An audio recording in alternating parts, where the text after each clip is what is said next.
Bonjour et bienvenue à notre méditation. Aujourd'hui, c'est le 6 novembre. Je suis en train de méditer sur l'importance d'être un disciple du Christ Jésus. C'est quelqu'un qui est né, donc qui a une nouvelle vie.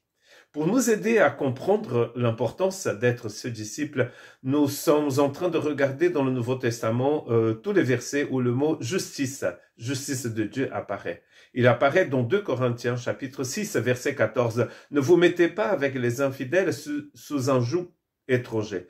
Car quel rapport y a-t-il entre la justice et l'iniquité? Ou qu'y a-t-il de commun entre la lumière et les ténèbres? Donc ici, il va opposer lumière et ténèbres, justice de Dieu et iniquité. Or, nous savons que la justice de Dieu, c'est une façon de réfléchir, de penser, d'agir, de marcher.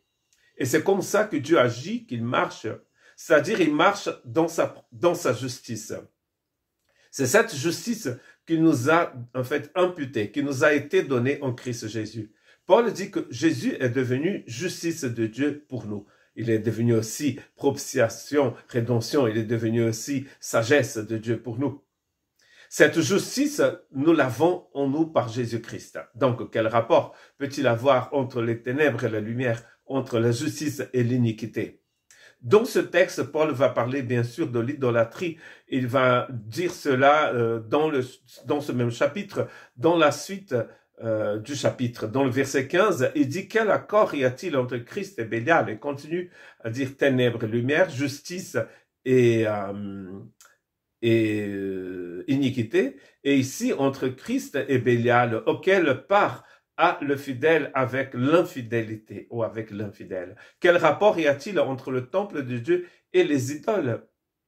Il veut parler de cela, justement, dans ce texte. Car nous sommes le temple de Dieu vivant. Comme Dieu l'a dit, j'habiterai et je marcherai au milieu d'eux. Ça, c'est vraiment un sujet qui est très intéressant parce que nous sommes en train de toucher le sens même du mot justice de Dieu.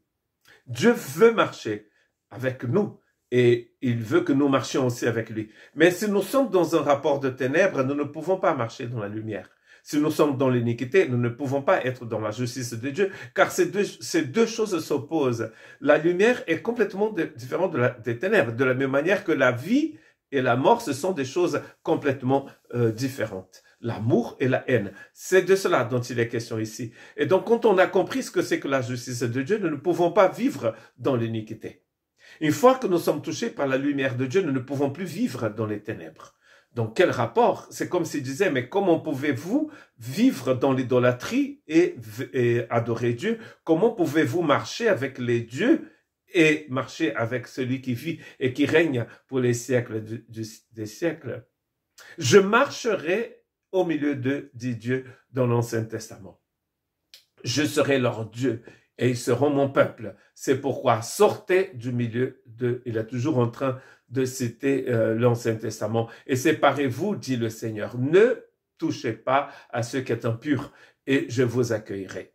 Toujours l'Ancien Testament. Je serai pour vous un père et vous serez pour moi des fils et des filles, dit le Seigneur Tout-Puissant.